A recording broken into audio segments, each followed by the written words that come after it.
Yo, what's up, guys? This is Joey Bada Bing 22, your local mailman, and today we are going round two, fight to fight KO right here. I'm We ready. are round two, dude. John, welcome back, man. How you Thank you doing, so much. I'm doing great. How are you? dude? I'm doing well. So I'm So wait, improvising here. we talked a little bit just right before we came on. Mom is not home. No, my Yeah, girl. your girl's not there. My Yeah. wife and kids aren't here either. We should totally do this. We should be doing this in person. This was awesome. So yeah, my girl doesn't have her computer, so I'm improvising on my phone, guys. So if it looks different, I'm here. We're doing it. From my point of view, you look great. It's a There we different go. angle. It's because we don't see the thermostat, but Yeah. it's a Yeah, that's right here. all right. That's right. too funny. So what's up, man? What's been new with you? How's the family? How the kids? You know, Everything's great. Everything's great. As far as reselling goes, I had a post today on Instagram. I posted a little while ago that my sales were. I don't want to misquote myself. Let's see. My sales are up quite a bit, and it really has been. My sales are up 159%. I saw that, dude. How? Yeah.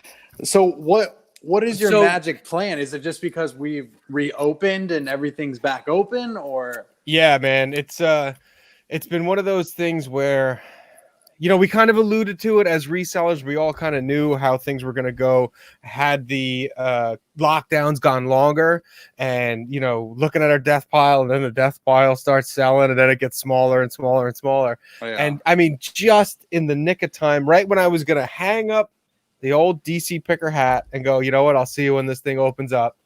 The world did start to open up for me. I started going out to be able to source. My guy, my source, my big plug, he went back to work, so I started getting inventory from him, and like a light switch, things just turned right back on. As soon as I started getting a flow, as soon as I started spending money, man, things started picking up, and it's been stupid consistent, like 2 a day, 3 a day, 4 a day, Nice. and I've always said this personally. I'm always grateful for at least one sale a day. If I get one, I'm good. I'm really happy with that. And to get 2 and 3 and have money flowing back in from a secondary source of income via eBay, it's the greatest feeling. I'm reinvigorated. I might start actually making some YouTube videos again. There you go. I'm waiting Who for knows? that. I'm waiting for that. Bro, it was brutal there. Like, there was nothing going. I think it was like end of May and June was nothing. Nothing. Like maybe 2-3 sales a week. It had trickled down to nothing. I didn't have anything to put into it. Right. The way eBay works with you get in what you get out and all that stuff. It was just I didn't have anything to do. I was going to put my daughter on just because I didn't know her. That's too funny. She was the newest member of the group. I was like, I'm going to throw you on. I'll try to do a refund or something later, but I don't know. But luckily, how much is she worth? On I don't know. If we put her on Wayfair, it looks like 12 grand. Or we should start off on an auction, 99 cents, and see how high it goes. She's really cute. I'd probably get top dollar for her. Oh, wow. You know what? That's probably. That's too good. She's the best. So I just want to let you know, I don't know if you've been watching with my side over here, but my girl has been killing it on eBay. Oh my God. And Mercari. So nice. She was like, make sure you tell your viewers how I'm doing on eBay and stuff. And guys, it was this weekend. She sold 2 things. She sold 2 things today. Like, she's doing better than me right now. So I'm like, beautiful. Oh my God. Beautiful. And the crazy thing is she's away. So I have to pack up all of her stuff, get it all ready. So she's kind of just making money. And I'm just here not selling nothing. I told her today, I was like, I need some commission. Like, I'm shipping out all this stuff for you. Now, one of the things that goes on, and I've always been a big proponent of it. Hang on, I'm popping out the chat here because I can't catch up. I can't read it. I'm a big proponent of like husband and wife teams or boyfriend, girlfriend, whatever, because we know what we know. Guys know what we know. We might know Chevys and fishing poles, and girls know a different thing. And it's you know, unless you grew up with a bunch of sisters, I don't mean anything by it, but I'm thinking of generalities. Girls know different things than I do. She could walk in with a bottle of shampoo, and I go, "It was that $5," and she'd be like, "This is a $30 bottle of shampoo." Wow. I just don't know it. But when you're combined, you have two sets of eyes, you have two different people, two different mindsets, two different knowledge bases. It's ridiculous. You're twice as strong. Yep. And if you got one PayPal account, everybody's winning, man. That's the way to do it. Oh, dude, we have two separate ones, so I understand what you mean on that. So yeah, she wants to have her own side of the business. She's like, I want to have my own thing and have your own thing. I was like, maybe we could do it together because I'm already a top rated seller. So maybe I was thinking about that too, but she's like, I want to do my own thing. I was like, all right, well, you can. The knowledge is there. Your knowledge translates to her, and you're short circuiting that learning curve. Mm-hmm. That learning curve has been, fast forwarded by however many years or however many months that you're doing it. You're bringing her up to speed that much faster. So, I mean, two heads. I'm a huge proponent of it, and it doesn't even have to be husband and wives. This is one of those things where we talk about the reselling community, and it's a community, and it is. We really do try to help each other out. That being said, like for example, myself, I don't really drink. I don't have a bowling league, the dart league. I don't do any of that stuff. I don't golf. But you know what? When I take my brother-in-law out, and we might go to a garage sale or we might go to a Goodwill, and he'll be like, "Did you know that this?" And I'll be like, "No, I don't know what that is." And I remember specifically one time I took my brother-in-law out. We went it was a year ago now, but went to a garage sale last year. We were bored at my mom's house. And we're like, yo, let's get out of here. Let's go try to make some money. And I walked right past all this computer equipment. The thing is when I personally see computer equipment at a garage sale, I usually figure that it's garage level computer equipment. It's probably not worth a second glance. He's like, bro, pick up these gaming headsets and the mouse and this little keyboard. And I forget exactly what it was. It was a year ago, but he was dead on. We paid like $5 a piece for each component, and they went for like 70, 70, and 70. Like he was right there, and I would have walked past it 10 times out of 10. So you could do it together. You could do it with your buddies.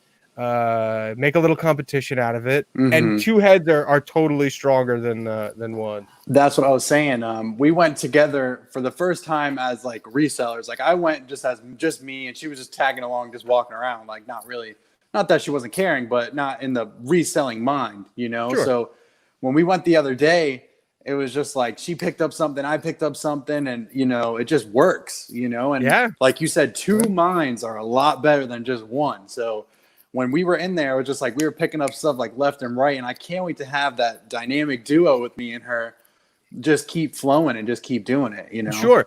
There was one thing,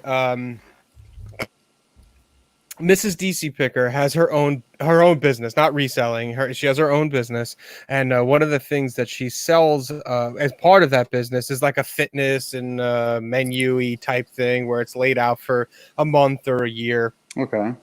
And she sells it both in digital and print out, so you can get it either way. So, I mean, I'm not gonna lie, I'm not really an office person. I work in an office. But she was an office person before, and she's like, "Hey, if you're ever out, look for this certain kind of binder, a machine binder, a coil binder." And I was like, I know what those words mean separate, but when you put them together, I don't know what you're talking about. But I remembered what it was.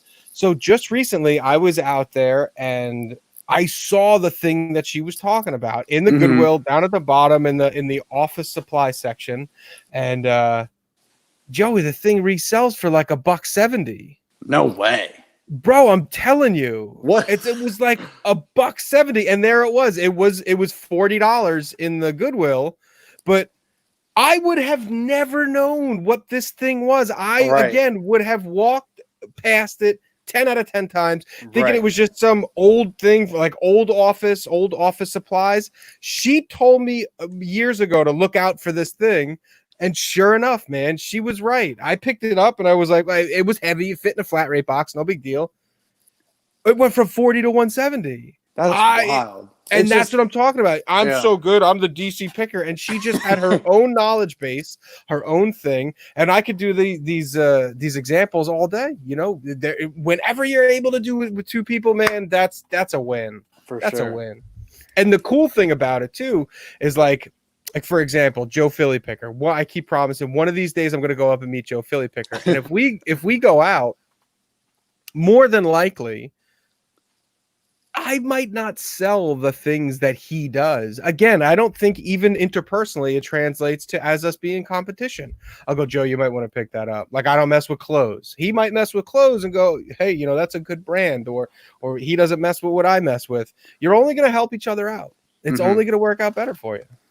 It's just like watching everyone's channel on YouTube. Everyone has their own little niche that they go to, and you learn so much off of someone else that I would never pick up the things that, you know, someone else would pick up, you know? No, so you never know. You never know what could be out there. And that's why I'm kind of like I'm looking in glass now because like, I want to like find this uranium glass. I just sold one. It's a hobnail. I just shipped it out today. It was a hobnail with like a little ladle in it. It was like kind of like a little soup bowl, like thing. And it's just like, I would never buy that. But like Nana Tink, she buys it, you know, over the years with Tim, he buys it. So I was like, that dude swims in glass. Dude, that dude knows what's up with glass. Tim is the man. Yeah. He's not too far from me either. I think he's down here somewhere. I think he's in Virginia, I think. Yeah. Okay. Yeah. I mean, technically, I live in Virginia too. Right. Aren't you on like the border, kind of like right by? I live more in. I'm the DC picker, and I live in Virginia, like right here, and I work in DC right here. Like they're like right next to each other, but they're across the river. Right. So I have really no street cred in either one. Like people in DC are like, "You live too far. You live in Virginia." I'm like, "But I really live right there." And people in Virginia are like, "You live too far north. You might as well live in DC." So I had a 50-50 shot. There was already a Commonwealth picker, and I went with a bigger city. I said, "All right, I'll be the DC picker." There you go. That's pretty cool. Yeah. So Troy said his wife spotted on our way out to the final garage sale this past weekend what we will end up probably a 300 electric typewriter. Got it for $750. Dude, that's awesome. Is it like a Selectric, an IBM? So I like electronic typewriters. The weight usually scares people away because they are you talk about a boat anchor. Some of them could be pushing 30 pounds or so. But if you get the right one, like anything else in the world, there are people who collect anything. You know, there are well-documented cases of people who collect their own toenails. So if you find something, someone might collect it if it's old and weird. And I stumbled across some IBM Selectrics at an estate sale, and I mean, they're heavy, like legit heavy. Or made in Switzerland. It's 25 pounds. Yeah, bro. These things are heavy. And if it's old and it's different and they don't make it anymore, more than likely someone will collect it. Now, that's not a guarantee. Like even for the ones that I know kind of more than anything else, which are the IBMs, the IBM Selectric and prior, you can get an IBM Selectric, and it's like cool retro. It has like soft edges. It's roundish, and those ones are worth, depending on which one you have and which color you have, between $100 and say $400. If you get an IBM Selectric 2, which is real square and like looks like the typical thing from like the 80s, it's not worth anything. It's not worth shipping. No one's gonna collect it. Right. So it's good to know a little bit about. I have a video very, very early on about buying and selling typewriters, if anyone's interested. But typewriters are a very cool thing to get into, because the point of this was if people are collecting, they're going to pay the shipping. They're going to end up paying $25 shipping because it's their collector's item. So it's really not going to be one of those things where you're like, oh, I'm going to lose it all on shipping. They're going to pay it. They know what they're buying. They know the weights that are involved. So totally, you know, if you come across some real oldie looking typewriters, might be worth checking out. So I've seen a typewriter before, but I've seen like the big vintage, like the old ones you see on like movies and stuff. But the electric one, is that a newer one? Like where? So the certain Selectrics came out. You're putting me on the spot here, but I'm going to say like late 1960s or so. You had other versions that were like a Model 2. I don't quote me on any of this because it's been a while since I looked at it. But typewriters with just a tiki tiki tiki tiki like you've seen in ye olde time movies were pervasive until like the 80s. There were some places that still use those. Certain forms, especially here in Washington, when certain government forms, you would have to use a special paper and still use that impression force. Dum, dum, dum, dum.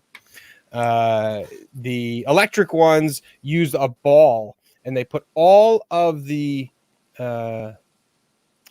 characters. Look in front of your keyboard. All the characters that are on there on a ball, and this thing would swing around and hit in the dead center. It was very, very precise. These are amazing machines, and so like I was saying, that you had some that are again ye olde time from the early 1900s all the way up until like say the 1980s. Joe Philly Picker saying at his job he still had some typewriters working. So there, when you have 100 years and many different companies, Smith Corona, Remington, again IBM, he had her Mate 10.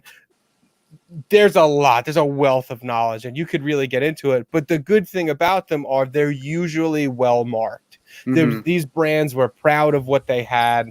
Very rarely are they hidden. So you'll get the typewriter in front of you, and it might say it down at the bottom or right across the crown, right in the front where the keys go, what that is, and you can just punch it in and be like vintage Remington and see if it's worth anything, and then go from there.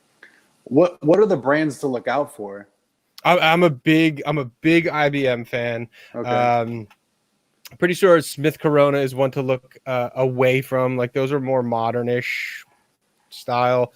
Remingtons are okay. The aforementioned Hermé is a good one. It's going to be a case by case basis, because sometimes I come across them at estate sales and people have them up on the shelf. You're like, that's old and that's cool, and you look it up and it's not worth anything. So that's why it was up on the shelf. And then you get something that like the ones that I had found and had invested a little bit of time into. They were from 1973 and 1974. All things being equal, not that old, and they both went out for $400. Oh wow. That's wild. I'm pretty sure that one actually ended up on a TV show.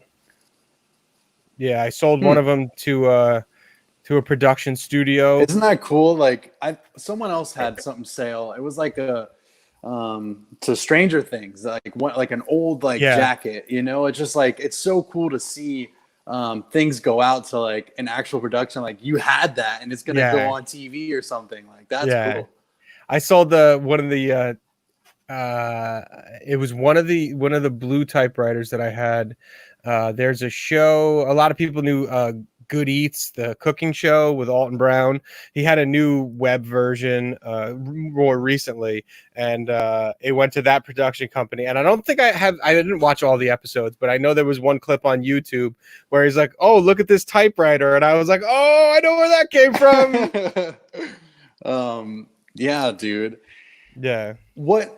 Now we're talking about typewriters. You never know where the reselling world's going to take you. I know. Let's talk about Tesla Picker's here. Can we we can talk about all sorts of stuff. He's got good stuff. I like his videos. What's another like random thing that kind of sells like for high dollar price? Like tell me like some type of random thing. I'm gonna have to look. I'm gonna tell you what randomly sells not for a high price. Yeah, let's do that. We all know about media and like empty or old VHS or old cassettes, but I can't tell you how much. I'm at the point where I'm buying them from the manufacturer. The cases that cassettes go into, the squeaky door. Yeah. I sell hundreds of those a week. Really? Hundreds. Flat rate envelopes full of them every week. I had no idea. I don't know what people are doing with them. I don't know if people are just making mixtapes. I honestly have no idea. I can't tell you I'm telling you, I'm buying them from the company 200 at a clip every 2 weeks. Wow. Yeah. So what is your cost of goods? And if you would like to share that yeah, out no. to the world. What do I care? What I'm on you. What am I going to start keeping secrets now? After shipping to me, they're 47 cents a piece, which is a little high. And I talked to him today, and I was like, "Can we do anything about that?" And he's like, "Yeah, I could drop it another 2 cents if you buy 18,000 of them." I was like, "I'm not at that point yet." Wow. All right, I'll deal with that.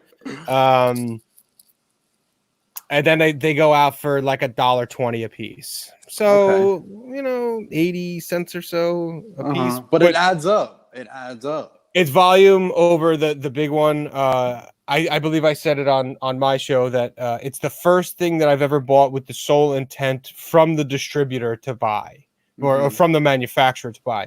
We're out there striking while the iron's hot, and doing Goodwill-y type things, and the randomness of garage sales and yard sales.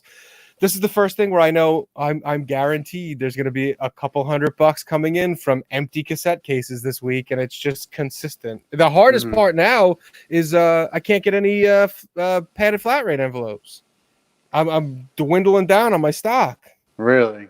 Well, you gotta get some more, dude. I'm telling you, I had to switch over to the eBay ones, the one you get with your coupons. Oh, okay. I had to switch over to those, and that cost me an extra $1 in shipping. So, what are you gonna do? I'm trying to look. I'm really scrolling through a lot of clear plastic cassettes. So with the plastic cassette, or the ones that you have now, you're selling them for, you said $1.89, like that's Something your like lowest. That's your lowest. So what is your net profit? Because eBay's got to take out their fees, PayPal's got to take their fees.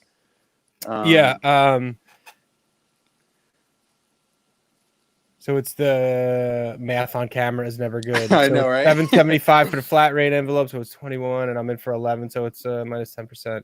It's another $1, so it's like $9. Okay, $9 on each order of those. So again, not really YouTube worthy. Not something where I'm going to stand on a thing and go, "Oh my god!"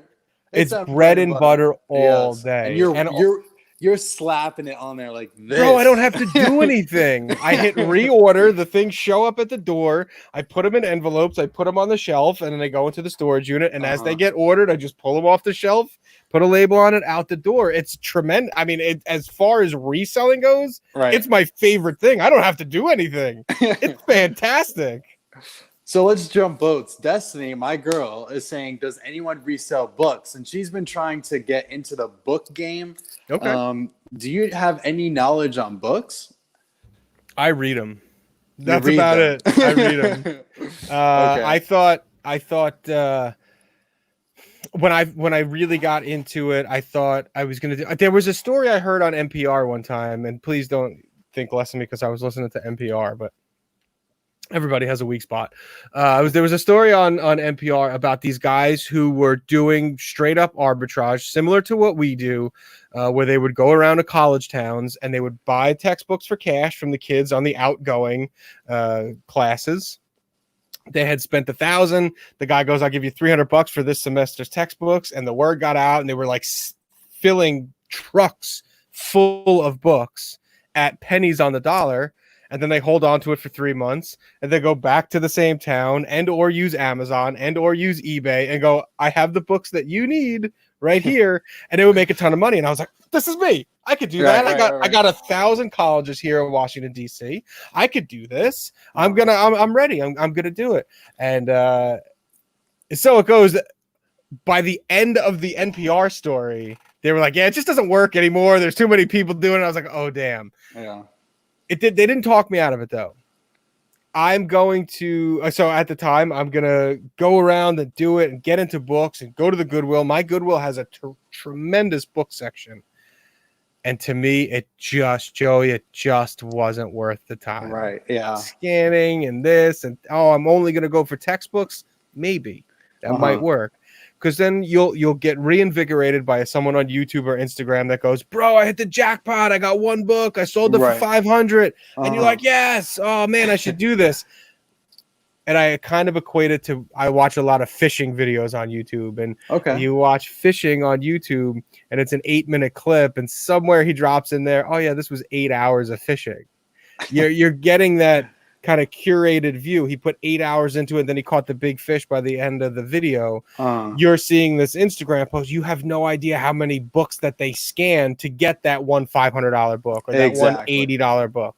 Exactly. So the more we say this all the time, a lot of resellers say it, I'm not breaking any new ground. It's all about how much time. Once you get settled in with your money and you're comfortable with your money, we talk about how much time that you're invested doing this thing. Mm-hmm. So if I'm able to sit on the computer and reorder and get some things to the house and then ship them right out the door and don't have to do any legwork, no cleaning, it's the easiest money we ever made. It's not the most, but it's the easiest, and it costs me the least amount of time.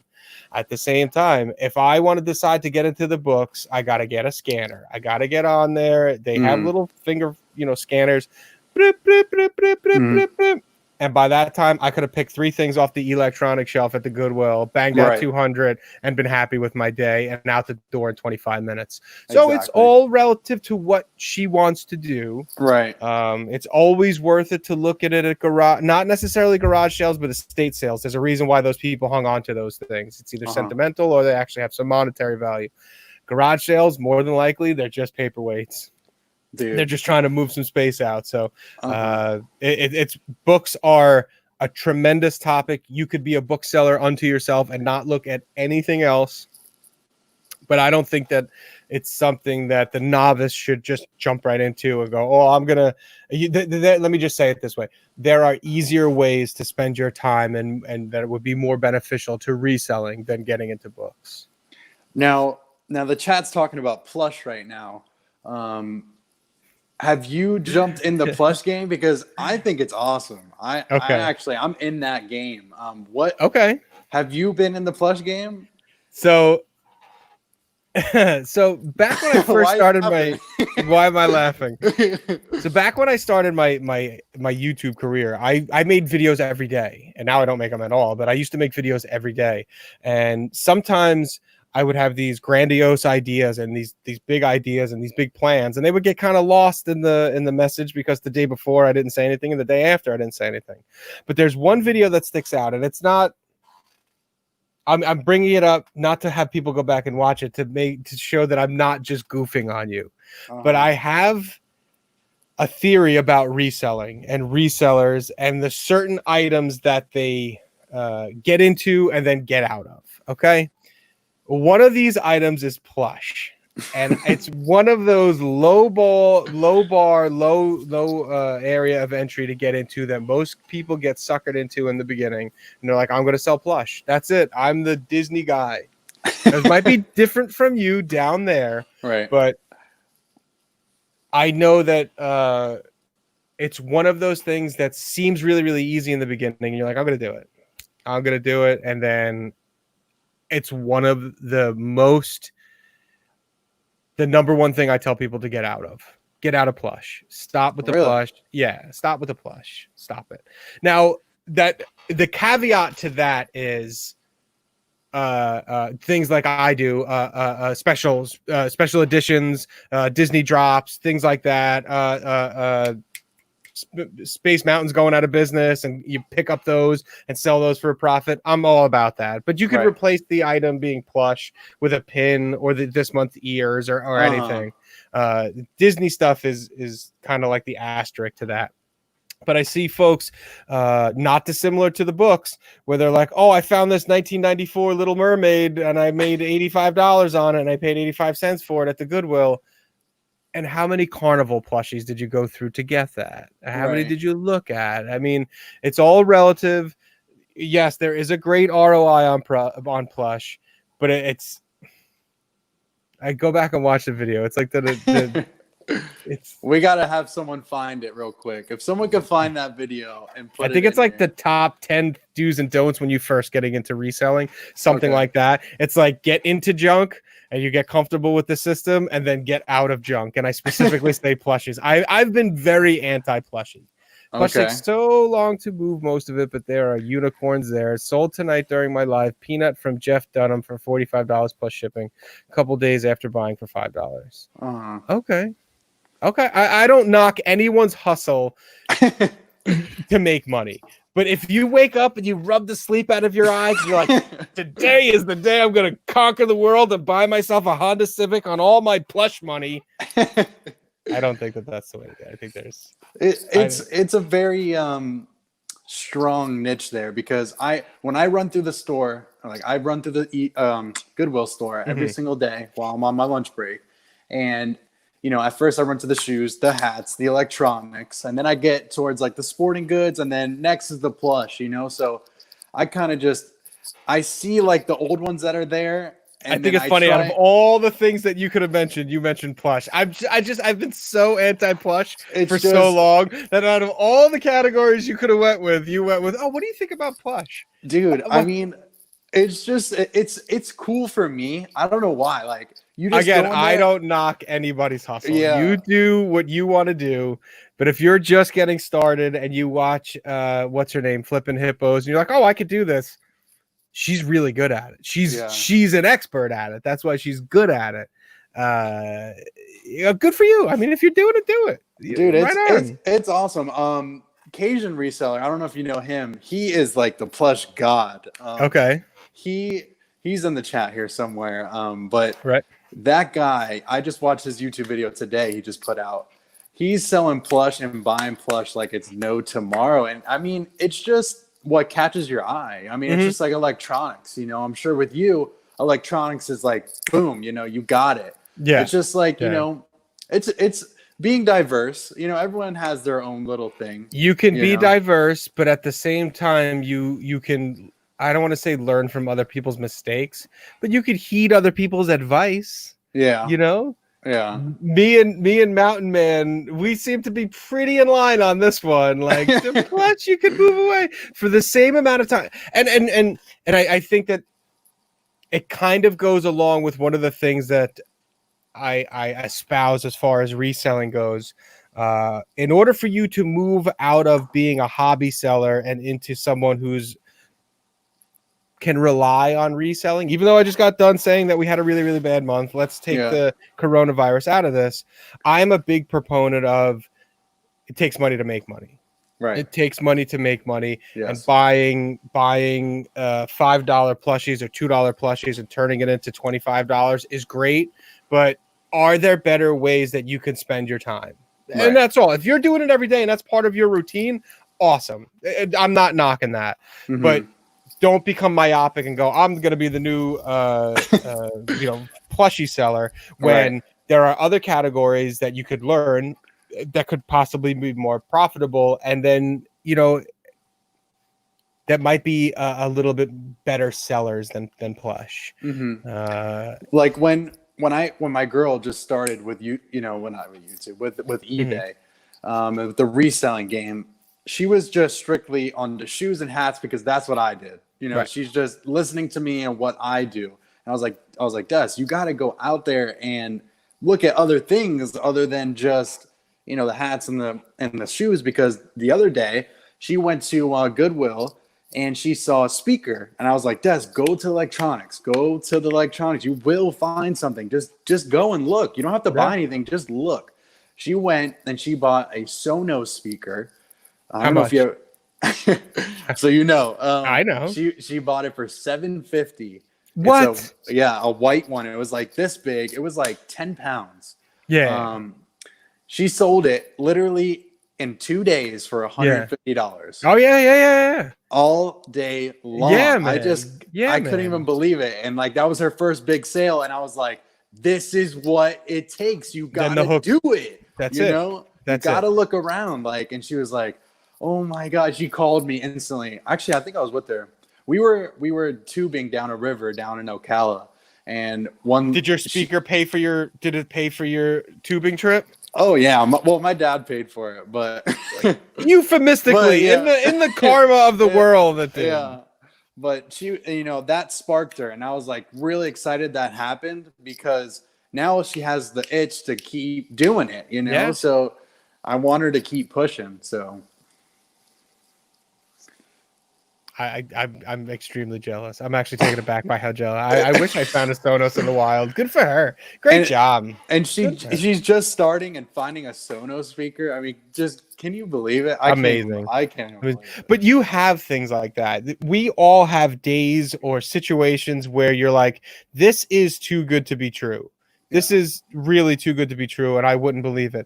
I don't know if you heard my show last week with the free Maui gym glasses. It's almost too good to be true. I wouldn't believe it. I don't expect anyone to believe it, but that was a true story. Much on a much lower level, but you don't. There's a lot of resellers on YouTube that'll be like, "Well, learn your schedules of when they roll the carts out at your Goodwill." I'm a thrifter, I'm through and through. And even still, I don't know their exact schedules. Like, I know not to go on Thursdays. That much I know. But the one day I just happened to be there, I get out of work the same time every day, and I was rolling through, and this lady pushed out a tray of shoes, a cart of shoes, men's and women's. And I don't mind shoes. I actually like shoes. And it was like she just rolled out a pallet of gold bars, right? Man. Like everyone was good. I was like, no one is going to believe me that these are the. And I was like, I was at that point.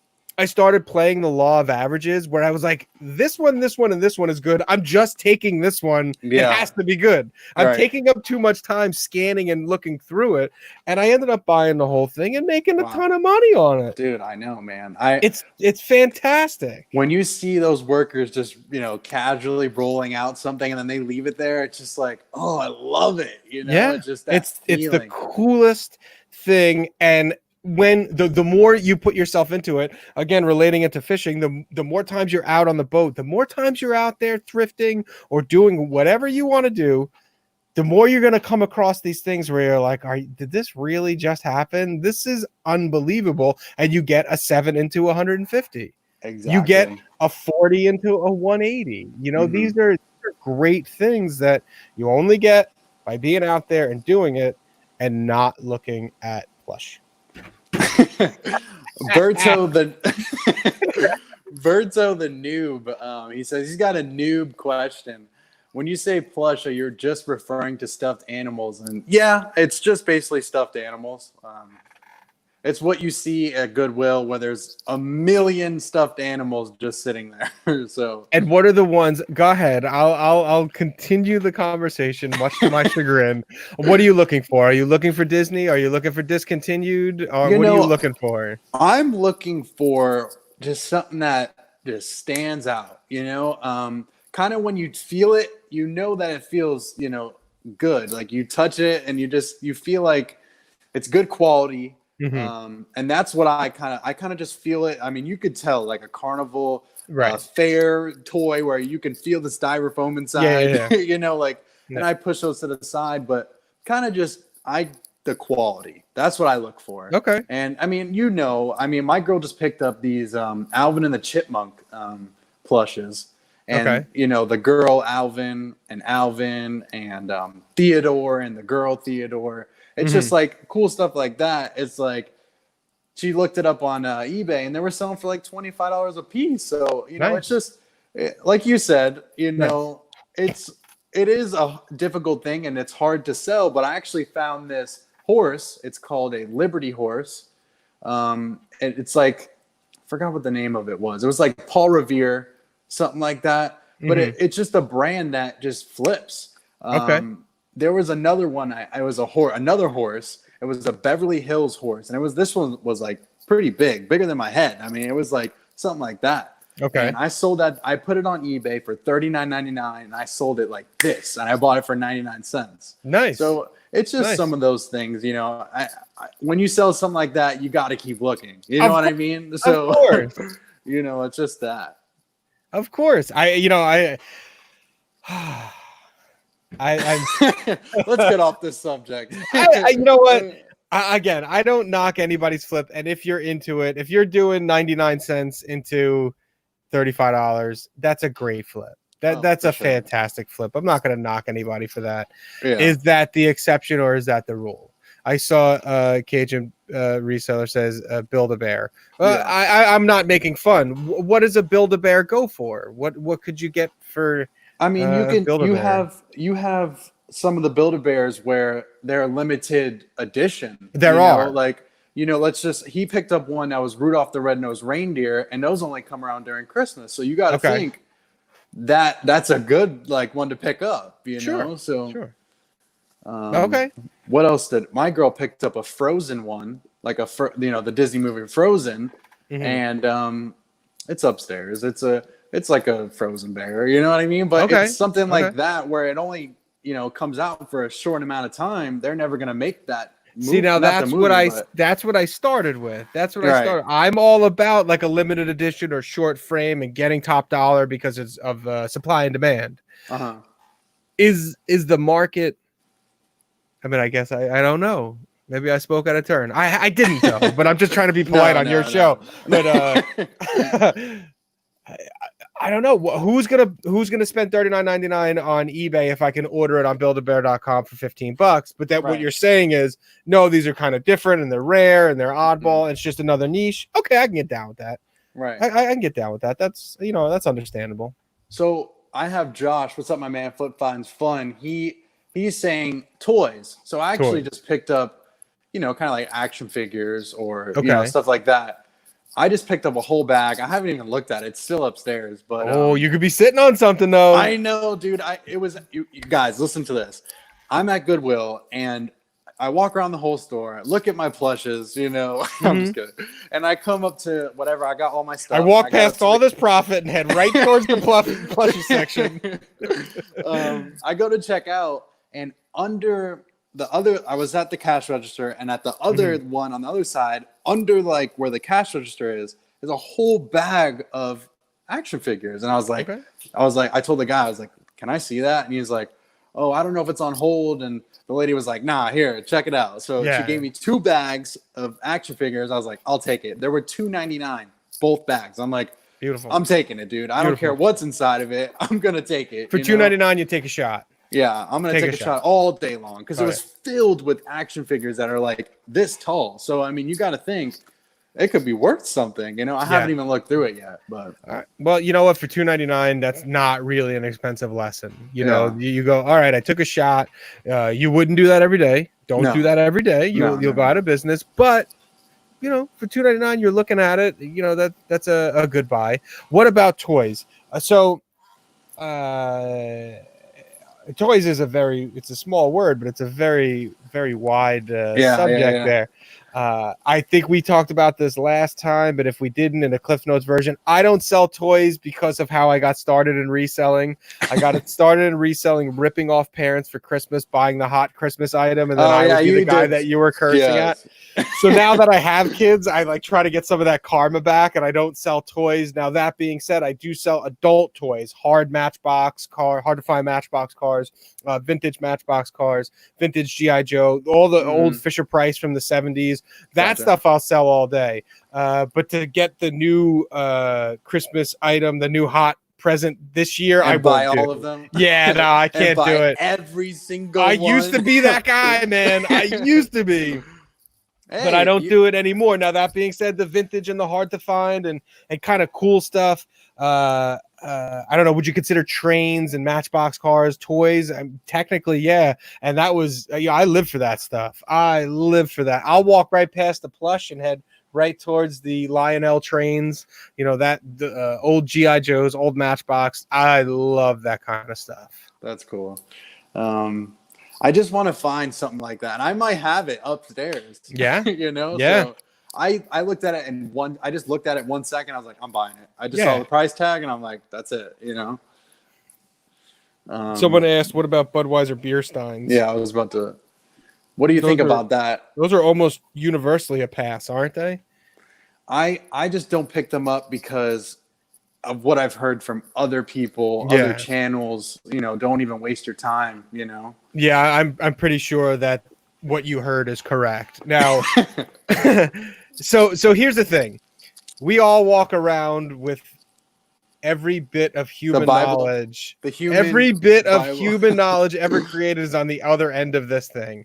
So you give yourself enough information to get yourself in trouble or out of trouble. Budweiser beer steins are generally a hard pass for me. Now, I'm sure there's going to be somebody in the comments, well, did you know about the 1996 with the foot broken off the clutch? I'm sure that exists in everything. But if we're maximizing our time as opposed to maximizing whatever money we're doing, the reality is I've always heard beer steins were a pass. Yeah. They had their day. There was also just the regular non-Budweiser beer steins. You see a lot of older styles from like the 70s and the 60s that were popular here in the States. They had a resurgence in the 90s, I believe, where people were buying those again. Same thing with pewter steins, the metal pewter, and they've kind of fallen off since then. One of the things that we have to be careful of as resellers is that kind of legacy knowledge. The most and easy punching bag are the Beanie Babies. I'm not talking plush. I'm saying Beanie Babies. People think that the Beanie Babies are worth more than they actually are, or Black Diamond Disney VHSs. Those are legacy things. Yeah, sure, were they, but they're not now. Beer steins, pewter are two that really come to mind in regards to that. And here we go. There's always somebody that's going to go, oh, yeah, I tripled my bazillion to my dollars. And then this guy's going to go, oh, I found some Budweiser steins at the Goodwill, and John told me to buy them. It always and the happens. plushes. And the plushes, yeah. I found the one, this plush was owned by Bill Gates and had a gold bar in it. A gold bar. Yeah, this is why I don't make YouTube videos anymore. Right, this is why I don't.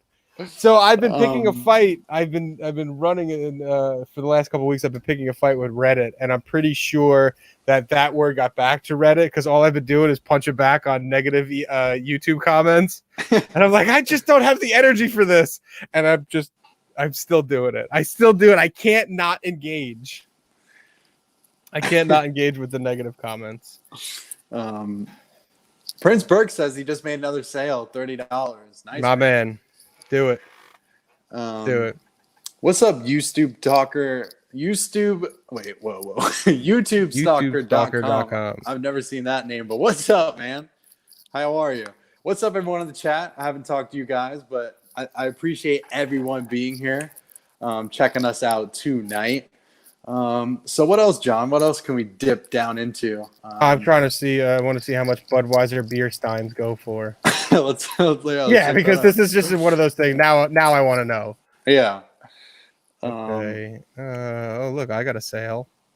That's good. Since I've been sitting here, Budweiser steins, $20, 99 cents, 99 cents, $5.97, $29, $69, $45. $15, $8, $23. It's not really fun listening to me rattle off prices, but really, I mean, the last three sold for 99 cents. Wow. It's just one of those things where you kind of just have to pass on, guys. 1989 is 99 cents. 1991 is 99 cents. The 25th anniversary, 2004, sold today for $5.97 plus shipping. Free shipping? No. Minus shipping. 1986 sold for $42. Again, like I made a joke about. Of course, someone's gonna point out the one that's this was the one that landed on the moon, or whatever. But I don't know. So, what do you think about like electronic handheld games? That's money in the bank. It's literally money in the bank. Good for you. I just picked up this Wheel of Fortune one. And I put batteries in it. It takes 4 batteries, and it doesn't work. So I want to ask you, what could I do? Or I can't do nothing if it doesn't work. No, absolutely not. Take it apart and see if it's something easy to fix. Mm-hmm. I am a big fixing electronics guy. So more than likely, that's probably a mid-'80s vintage, probably late '80s. It probably just has regular old Phillips head screws in the back. You should take it apart and see if it's something simple that could, see if it's something simple. Maybe, is it just a battery wire? Is it something that the connections are corroded and you could clean off with a little bit of alcohol, a little bit of fuzzy stuff, and clean it off and get it back to life? All things being equal, those games are very, very simple. They are batteries, their power, a board, and a display. if you get in there and you open it up and there's like a brown spot on the board, it's probably dead. If it's an electronic thing, maybe a little piece of wire came off. I don't know about you. I have a little teeny tiny soldering set. You get them cheap, $9, $10 on Amazon, and you might be able to fix it because some of those can bring decent money. We all say that we want profits, not projects, but at the same time, you put a little bit of elbow grease in, and it might be worth your while. So this one looks corroded. I don't know if you could see. Okay. But, yeah, well, that's not going to help anything. Yeah. You could always still clean that off. You can clean off that little bit of corrosion. Even if you wanted to test it out, you get yourself like a little knife or something, and you could just scrape it. Just scrape it out, scrape some of that corrosion off so that you can make a temporary connection, see if it's worth continuing on fixing. In that case, that thing, did you comp it out? The thing's probably worth $40. No, it's only worth about maybe $15. Okay. So I only got it because my mom loves Wheel of Fortune, and I wanted to give it to her, but it just doesn't work. So. Yeah. So, I've sold other handheld games. I actually sold one to a viewer, to Richie. It's Nightly Picker. That was my first fan sale. That was actually pretty cool. But It was like a little poker handheld game. But those things sell like crazy. Yeah.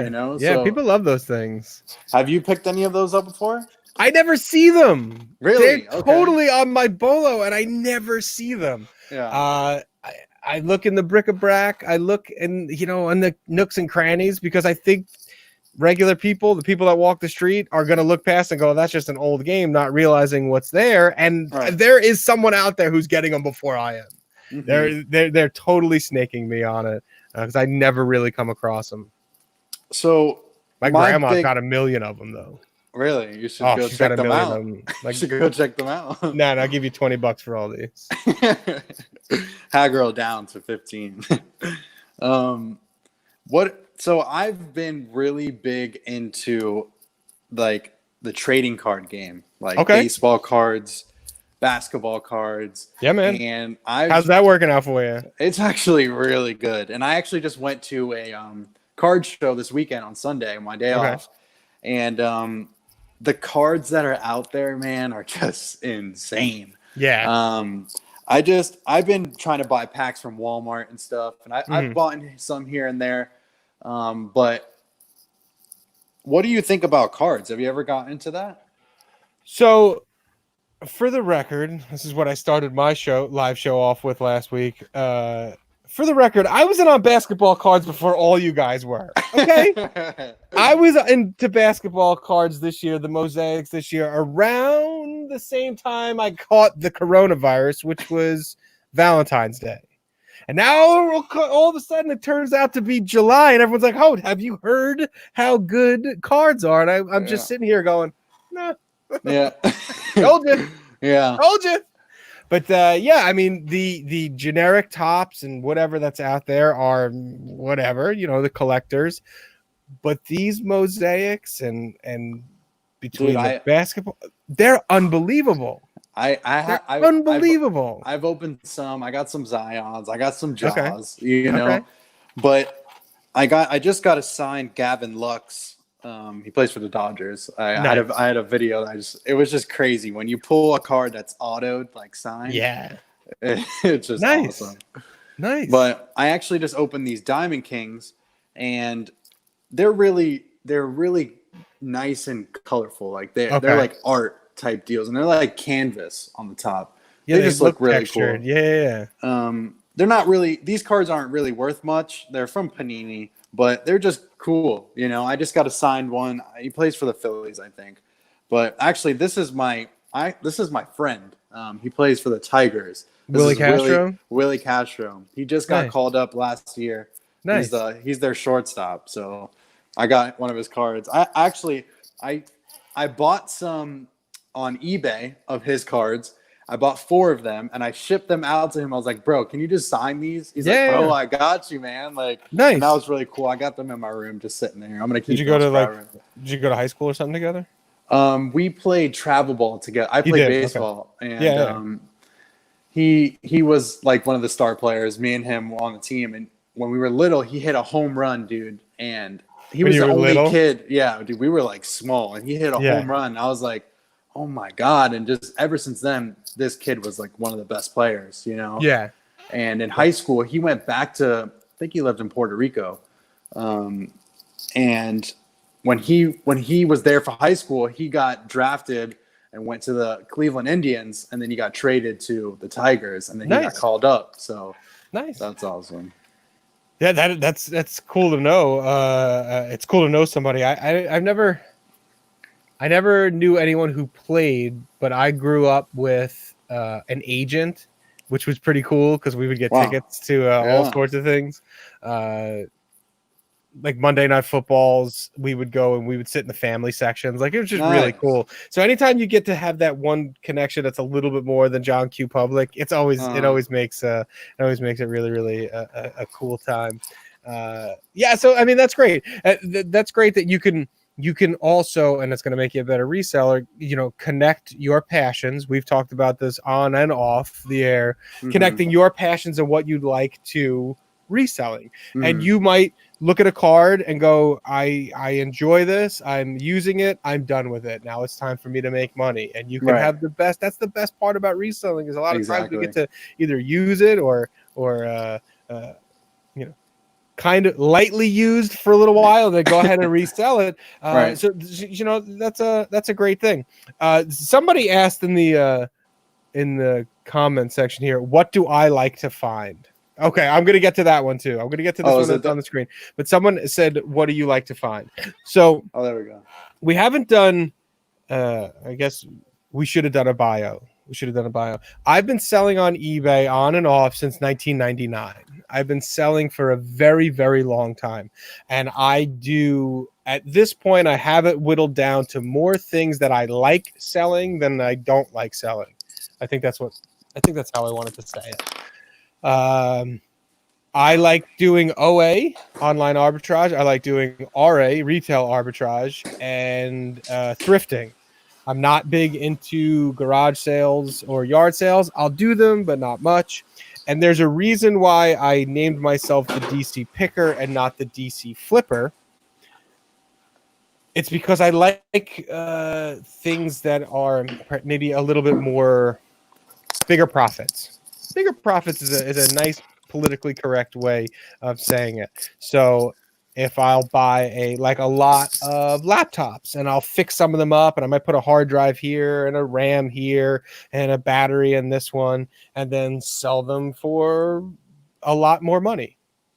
I like to do that. I like to go in and pick individual things out at the Goodwill and the Salvation Army, and there's a couple local thrift stores. Garage sales are really, really cool, but for me in my area, we talked about this before, the physical separation when you live in the city and going to garage sales is generally a suburbs thing. Someone's of course going to raise their hand and go, but for me, it's not worth it. So the reason why I'm getting to that is when you're in the thrift store, there are clearly defined categories in the thrift store: shoes, electronics, plush, home goods, cooking stuff. So that's where I spend the majority of my time now. All that being said, my guy, when you're really successful at this, or when you're successful, I shouldn't say really successful, but when you get successful at it, you start making networking connections. You start making connections with people who are not just on the internet. They're people in real life. It might be a Target manager here, or a guy who works, as a truck driver. And I don't mean stolen. I just mean, they're taking stuff out. One of my guys deals with stuff off warranty. That's all of his stuff. So he might get a set of broken laptops, and I'll buy a broken laptop from him. There is a market for $60 laptops. If you're out there and you're like, oh, who would buy this? A lot of people do. Yeah. A lot of people buy $60 laptops. So if you're able to source things cheap enough for, pennies on the dollar, that's where I spend my time. I sell a lot of office equipment. That's a really, really good way of saying it. Laptops, pencil sharpeners, things that keep the modern office going. I sold out of all my inventory when people switched from their office during the lockdown to home offices. I made a bunch of money, and then that was it. Mm-hmm. Then I ran out of stuff because the whole world dried up. So find a niche and stick to it. Mine is office equipment, but I've sold and bought all sorts of things along the way. Question for the DC Picker. How important do you think physical health is when being a thrift or seller, more so full-time? Do you think better shape will help motivate and keep you going? Of course, physical shape is going to help you out. Of course, being in good physical shape, but to me, there was a running joke, and there's a running joke that I have. It's not really a joke. It's called Saint Garbage. Joey, do you know who Saint Garbage is? Mm-mm. Saint Garbage is a person that I invented who is the patron saint of flipping. Okay. The patron saint of flipping. Saint Garbage is out there that you pray, right? You say a quick prayer to Saint Garbage right before you walk into the thrift store, or right before you get in your car and you go to the garage sale. You say a little prayer to Saint Garbage, and Saint Garbage is there. He looks over your shoulder, right? And Saint Garbage is looking over your shoulder, and it's more of a fun euphemism for having a more of a positive mental attitude, for being positive, for putting good out into the world. If you appease Saint Garbage, like you throw liquor in the volcanoes in Hawaii, if you appease Saint Garbage by doing good spiritually and karmically around you, I truly feel, I know that things come around. So well, of course, being in physical shape is going to be good. You're bending, you're stooping, you're sweating out in the heat, you're walking, you're going up and down stairs, you're packing packages. Of course, that's going to help you out. Mm-hmm. But I'm trying to think of the phrase, and I don't want to dork out too much. I believe it was Sir Thomas More. Sir Thomas More. Sir Thomas More, and I'm going to paraphrase it, said something along the lines of, if virtue was profitable, we would live as free as animals. If you could make money being nice, you would really be free. It's kind of an offshoot from ye olden days of the Divine Comedy, where it's we're not going to get into that. But anyway, if being virtuous was profitable, we would all live as free as animals. It's okay to not be a cutthroat jerk doing this. To me, it's far more important to be benevolent. The mark of a true gentleman is not how you treat the people above you, it's how you treat the people below you. Be nice, answer questions. As you get successful, be nice to the people that are around you. You don't have something to sell and you go, I'm just going to throw it out. Send it to another reseller. Mm-hmm. Give your information away for free. We were sitting here and we're breaking chops and we're doing this, but we do this out of the love of the game. Mm-hmm. So is being physically fit? Of course, that's not going to hurt. But maintaining it mentally, positive mental attitude, that's far more important. Being positive, being virtuous, that helps out. I don't know how to explain it. I really don't. But it just works out. Saint Garbage is out there. He's watching. He knows when you're sleeping. He knows when you're awake. He knows when you try to pick the stickers off the things at the garage sale. Just don't. So everyone knows Saint Garbage now. That's too funny. Yeah, Saint Garbage, man. Saint Garbage was the way that I could digest down this idea that I had, that being positive and going out with a glass half full. I mean, you could speak to it. If you go up to bat and go, this dude's got my number. I can't hit his curveball. I can't hit his curve for anything. You're going to strike out. You're out before you even step into the box. Yeah. But if you go, I got his timing down, I'm going to sock a dinger as the second pitch. I'm going to let him throw it one right down the middle, and then I'm going to hit a home run. Then you're going to make contact, and then you're going to get a hit. Oh, it's all about your mindset. It's all about how you do it in your head. Mm-hmm. If you go in and think every single day, I'm gonna walk into the thrift store and make $200, the negativity creeps in when you don't do it. But when you walk in and go, I'm going to be appreciative of anything I find. If it's $50 here, if it's $50 there, that's the way that you stay in the game. Physically, you're going to be there. But mentally, it takes a lot of effort when everyone else is in the pool and you go, I got to go to the thrift store and look through smelly shoes. But you're going through there. You're appreciative of everything that you find. Or like I said earlier, you're able to translate it in your mind that I sold that speaker and it paid for the tubing trip. Right. When we sat down the last time, here's a good story. And your shows is good. You were kind of the catalyst for it. When we sat down last time, about a month or so ago, like 6 weeks or so, we sat down, and he said, I said I wanted to buy a house that was called "This is the house that Junk built." Right. That's what I wanted to call it. There's an old Groove Armada song. I see you, baby, shaking that ass. This is. And right in the beginning, she says, "This is the house that Funk built." And I said, and I call the stuff that I resell junk, Saint Garbage. It's all a play. It's a goof. Yeah. And we put an offer on a farm a couple weeks ago. Tomorrow I'm off. We're going to go and take another, have more inspections done. We've talked about this. The reason why we're so successful is that I'm able to say every time I go into that Goodwill and I pull a $3 pencil sharpener out and I sell it for $30, it all paid for a brick in the house that Junk built. Yeah. That's what motivates you. Being appreciative every time you walk out of something and you get that great feeling to start the car. Let's get out of here before anyone knows what I did. Right. Before anyone picks up on the fact that I picked up a $150 speaker for $7. Yeah. That's what keeps you motivated in this game longer. You could do as many. Your physical is far less important than having the right mindset.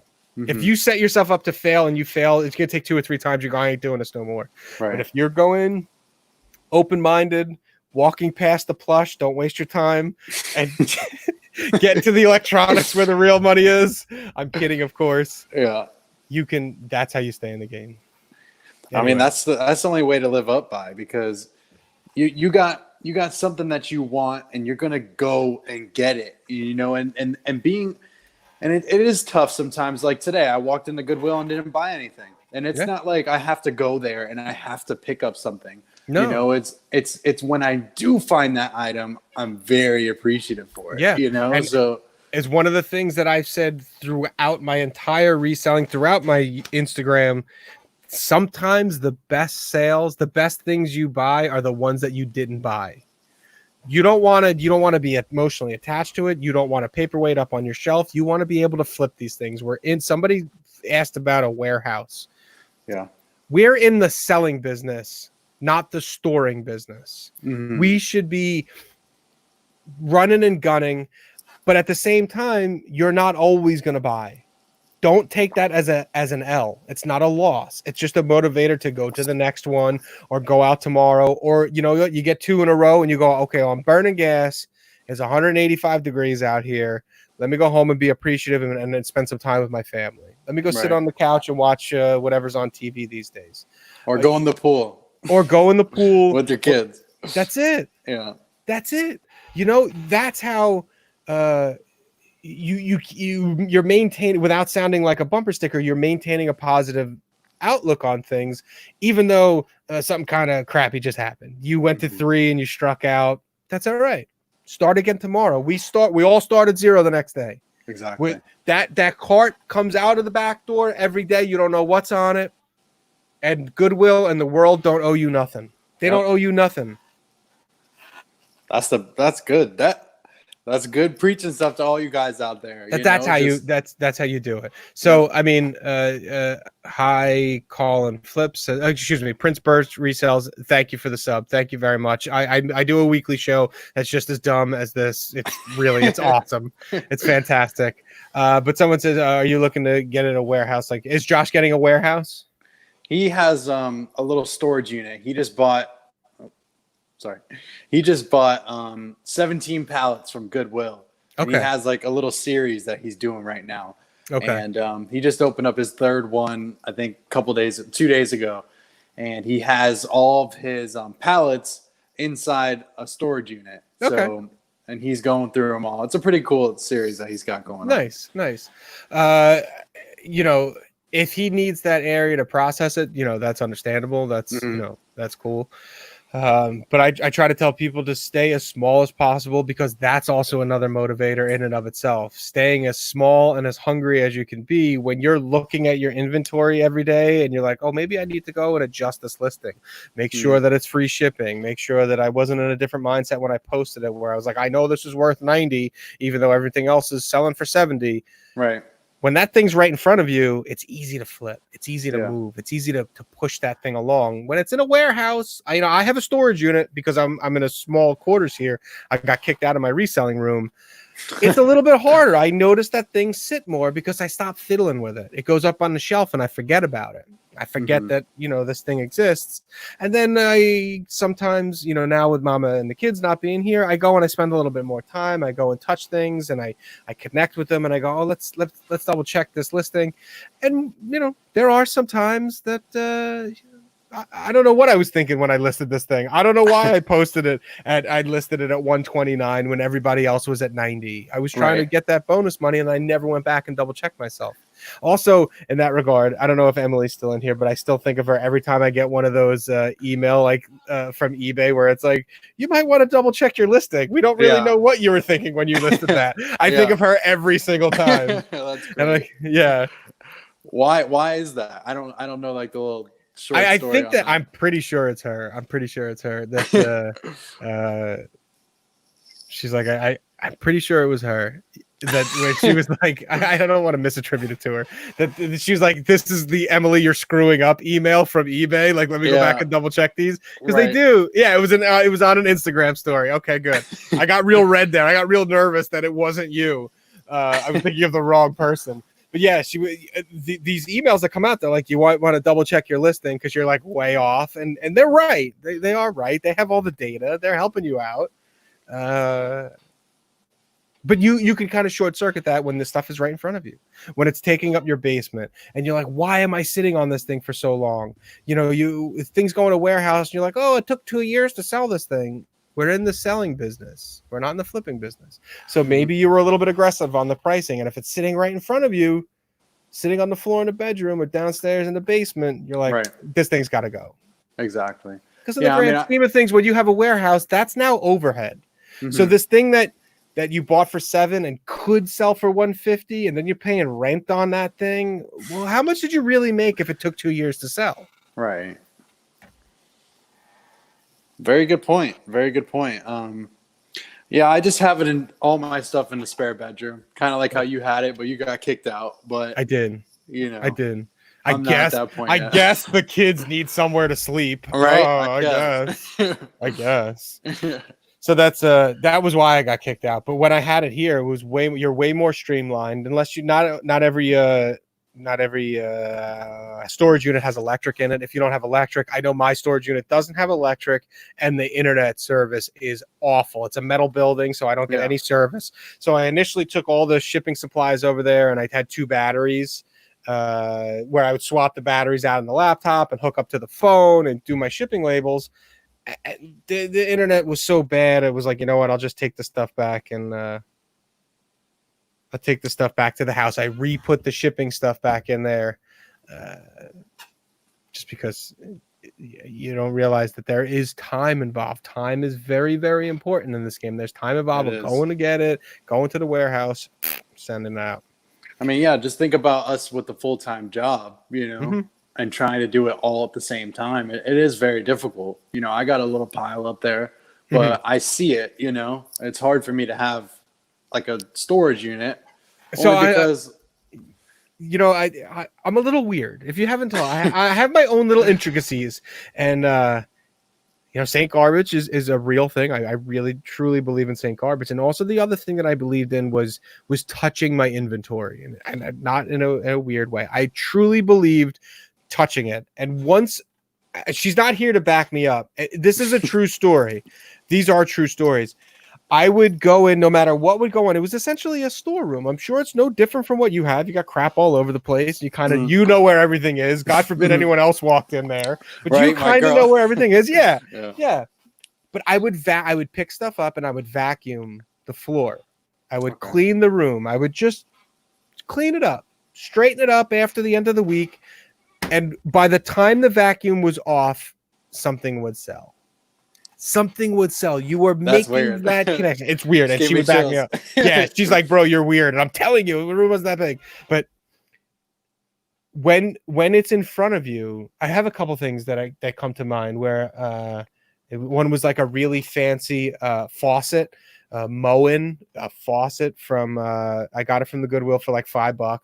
Mm-hmm. And the comps on it, like at Home Depot, it was brand new, still had all the wrapping. The comps at Home Depot were like $5.99, like $599 for an $8 thing. So I had this thing listed for $5.99, thinking who the hell I was. And then I'm like, people aren't paying Home Depot prices on eBay. You know, I got to take my eBay angel share.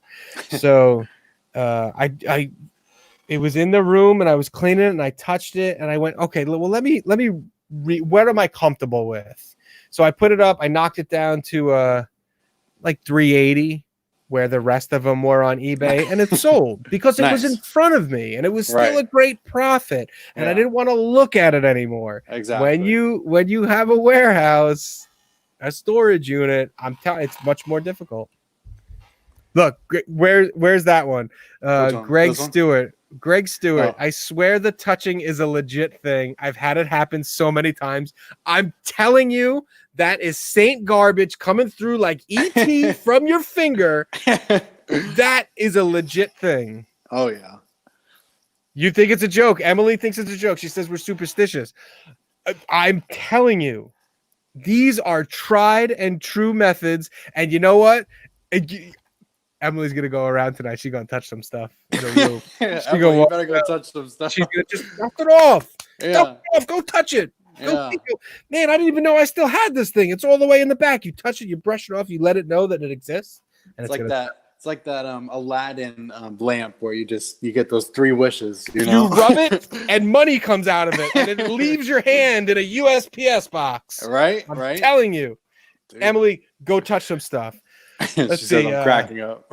You should. This is ridiculous. What do you say? I tried a thing this week where inventory that's been sitting a while put up for 99 cents with $10 shipping. Sold 50 things today from that. Would recommend. That's a good way of blowing out inventory because you both open. That. Yeah. The mindset there is you can get 2 different customer bases, 2 different buyers. You have not only the end user. Most of us are buying things at the thrift store and selling to the end user, the person who wants to use this product. If you start at 99, you also get resellers. You get people who are like, I'm going to try to get this thing on the DL cheap enough that I can flip it. You're offloading your stuff. You're still making money. Someone thinks that they're getting a good deal, but your audience, your viewing audience is now twofold. You have both the end users and resellers. We all know that people source off of eBay. That we all know that goes on. So when you start things off at 99 cents, you might get a little bit more traction on it. For sure.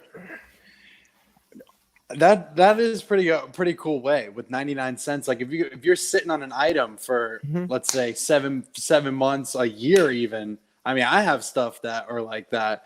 I might even do that and kind of just re-up the listing and keep that going. That's a really good. I really like that, Brandon. Thanks for saying that. Yeah, that's a good idea. That's a good idea. Greg Stewart, Rocky Mountain reseller. Him and I, we could sit down. This happens to me all the time, and it's verified. Another one that happens sometimes is when I go through my listings and think that I should just take certain things down. I will sell overnight, just thinking it into the universe, I guess. Joey, I had a story this weekend where someone on Facebook Marketplace, I had the same item on Facebook Marketplace and on eBay, and somebody offered me like 40% on Facebook Marketplace, and then were bothering me about it. Like, oh, well, I can go down to the Ace Hardware and buy this thing for $50. So then go down to the Ace Hardware and buy it. Why are you bothering me? Yeah. And on my children's eyes, it sold for full price on eBay like an hour later. I had the thing up for a month. I know. I had the thing up for a month, and it sold. Once I said no to the one guy, It's been on Facebook Marketplace and eBay for a month. I said no to the one guy. It sold for full price on eBay. So yes, I lost the fees. Well, make less profit because of the fees, but it still went out the door. It was still a good profit. And this thing sat for a month, and all of a sudden on Saturday morning, people needed to hang their ladders up. It was like a ladder hanging thing. Right. All of a sudden, the universe opened up and said, everybody needs a ladder hanger. It was so weird. It was just because I was thinking about this random object that I had in a warehouse full of hundreds of things. It just happened to go. Kind of weird. Don't tell me that St. Garbage is superstition. He is legit. That is a legit thing. Every dork in the world could go out there and go, oh, well, Star Wars, I believe in the Force. This is the reselling Force. St. Garbage is the reselling Yoda. Okay? This is the truth. This is what guides our hands. This is the way, the reselling way. That is awesome. Can you believe that happened? Like, that's too good to be true right there. A lot of things, bro. They're inexplicable. They're inexplicable. We're putting ourselves in these situations where you're dealing with people. You're dealing with people when you're buying. You're dealing with people when you're selling. And when you are dealing with people, you never know what's going to happen. You never know. That's the best. It is the best. I wouldn't trade this for anything. You think you're going to get this kind of excitement in a dart league? Exactly. Playing golf? Yeah. You don't get this kind of excitement. No. That excitement where that person was like, oh, I could just drive to the Ace Hardware store. Then go. Then what? So why are you bothering me? Yeah, why are you telling me that I could just go to the Ace Hardware? Well, hey, that's your choice. I have it on here to give, out to you, but you want to say that? That's... No, the price is firm. I had priced it out. I had comped it out. I got it really, really cheap at the Goodwill. It was brand new. I wasn't trying to beat anybody. Right. I was getting market value for it. It was not an increase. It wasn't price gouging. It was $58. I had it on Facebook Marketplace for, and $70 on eBay because I had to ship it. Look at this. A Taco Bell sauce packet sold for $15. Let me tell you this. Okay, I got one. Here, I'm shifting my seat. This is how you know I'm telling the truth because I'm into it. Okay. 2013, I believe it was, or 2012. I got married in 2012. So it was 2012. 2012, the United States Treasury comes out with a new $100 bill. By this point, we've all seen it with the blue line in it, right? Yes. So I'm in Washington. The place where they make money is next door to where I work. So I walk down to their gift shop and I say, yes, hello. Do you have any hundreds? And they were like, yeah, we have some hundreds. So you can't buy it from them. You could trade it. It was like a special thing that day where you give them 520s and they'll give you one blue note dollar bill. Now, these were open to the public. Anybody could have gone down to the bank on say this was Monday. By like Wednesday, your bank was going to give them out. Mm-hmm. So I went to the teller and I bought 7 $100. I didn't buy. I just traded in $700. Yeah. So I got 7 bills, and I sold them for $200 on eBay. No way, dude. Yeah, that is a true story. If Ashley was here, she would back me up. It was supply and demand. These people couldn't wait the week or whatever it would have taken to get to their bank to hand it out. And it was only a one-day thing that the treasury place stopped doing it. If I'd known, I would have traded it up. I didn't have what am I, Rockefeller? I didn't have that much money. But your whole savings? Yeah, I would have pulled my whole savings out in hundreds. With people were buying $100 bills for $200 on eBay. And that was that's in the middle of my reselling career. I kind of knew, there was a reason why I bought 7 of them. I knew this was going to happen, but I forget how we got here. But you never really know what things are going to be worth to people. Mm-hmm. I think that's how we got there. I don't remember. Oh, the Taco Bell. The packet. Taco Bell. Yeah. The Taco Bell packet. You never know what's going to be worth something to somebody. Mm-hmm. I told the story last week myself. I let my heart get in between my wallet. It turned out to work in the end, but I wanted this beach towel that my son had ruined. And it was did you hear the story? I just know you went to you were in the pool the other day. Yeah, no. So that. Or was it for that? No. This was something different. I'll give you the Cliff Notes version. My son is 5, so now the story starts like 10 years ago. Again, I'm giving you the Cliff Notes version. Maui Jim. I'm a big fan of sunglasses, but I'm not going to spend $400 on sunglasses. Yeah. Ashley used to work at a sunglass store. Whoever sold the most Maui Jims that month got a free pair of Maui Jims. Ashley won them. I wore them. I said, Get me the most expensive ones. Okay, fine. My son is born. We're at the beach. A big wave comes. I lift my son up. Get him out of the water. I lose my sunglasses. No. Like, damn it. Fast forward 2 years. My son, so she got the sunglasses and a towel. I forgot that part. So I love the towel. The towel's like a 7-foot beach towel, a big Maui Jim thing on it. So fast forward 2 years. My son's downstairs at the pool. He says, I got to go poopy. He doesn't make it. He poops in the towel. We throw the towel away. So now I don't have the glasses and I don't have the towel. I just wanted the towel. That's all I wanted. So for 2 years, Where did that even happen? Where did that take place? The number 2. Just down in the pool. He just didn't make it. It was our fault. He was potty trained. He said, I got to go. We just didn't make it. It was an accident. So now I wanted this towel. So I've had an eBay alert for Maui Jim towel for 2 years. 2 years I've been waiting for this towel. So the reminder that always comes. Okay. So it would be like you couldn't buy these towels; they were giveaway items. So it would be like Maui Jim bar towel, Maui Jim beer towel, golf towel, never the beach towel. Finally, I find one. It pops up right around my birthday. Maui Jim gift basket with big beach towel, and I'm like, yes. I finally found in 2 years. Yeah. So what would you pay for a towel? Me? I mean, $10. I mean, at the most, I was in at $76. I was like, that towel's coming home. My dad is like, what are you spending $76 on a towel? So I said, I don't care. I want the towel. It took 2 years. 2 years. God. The punchline of that story is, and I have the receipts because the world ain't nothing but what you can prove. Mm-hmm.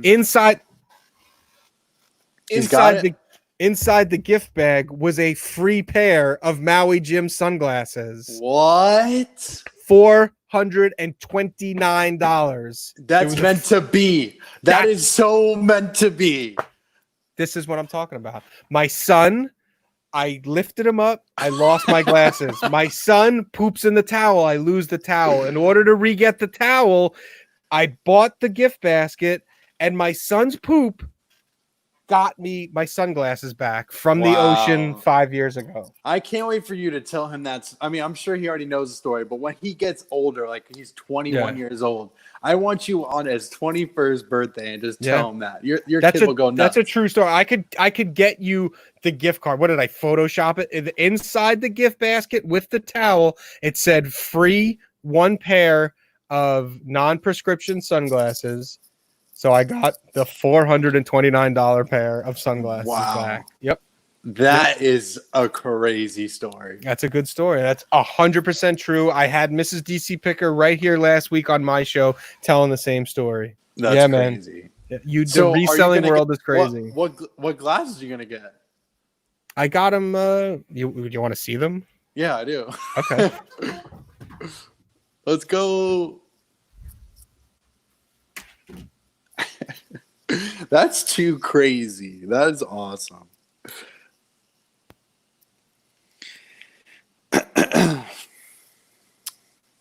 Siggy, what's up? I see the question, but it's not popping up. Yeah, there it is. What's up, Siggy? You know what strange things the nurse Flipper sells? She has the touch for sure. She could sell a hat to a flea. Maybe you were typing more. That's crazy. Yeah, I mean, I think she could sell a hat to anyone. Dude, Cat the Nurse Flipper can sell anything. It doesn't matter what it is, she could sell it.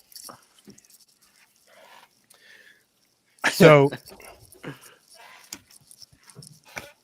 put the camera back. VIP card, 1 free non-prescription sunglass. Oh my God. Right? Here is my invoice from Maui Gym. Total amount man. 0. 0. And these are my Maui's. Hey. I actually had them custom made. Wow. I did. I went custom.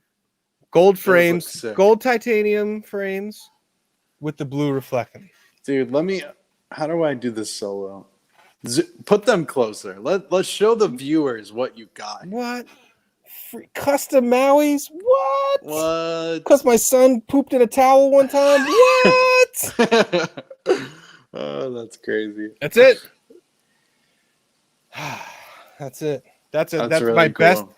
best reselling story for that's just a great story in general. Like that's something you tell everyone where you're sitting around the table playing cards or something, and you tell that story and just everyone goes nuts. That's a great story. Dude, I love your stories. You got any other good stories? Probably. You got to put them into context. Probably. Yeah. Probably. What do they say? My son already talks about how he's going to start selling stuff on eBay. LOL, he's 7 and was saying how he was going to price stuff then lower it if it doesn't sell. I mean, one of the weird things about being a dad, and it comes off, is we live in a commercialized society and kids are bombarded with commercials and, oh, Dad, just go buy me the PlayStation 5. Like, they don't mind you, my son's only 5, he'll be 6, and my daughter's 3. So earning and valuing money is a weird thing to try to teach a kid. Mm-hmm. We do numbers. He can count to 10, but he doesn't know the value of things yet. But we started doing little things like that. Give me a quarter and I'll go buy Monster Jam tickets when the world was around. Give me a quarter. Give me money. I know you have a bank there. You earn money with your chores. Give me some. And he's like, well, why do I have to give it to you? You can do this. There are plenty of people out there who have eBay accounts for their kids. And they'll go and pick stuff out and they'll put it on the account, and whatever money that kid makes, it's like the new form of mowing lawns. There's no reason that a kid couldn't do this. Nothing. I mean, most of the stuff we're doing is PG and PG-13, and I don't see why not. Mm-hmm. That's really cool. My little brother, he's 9.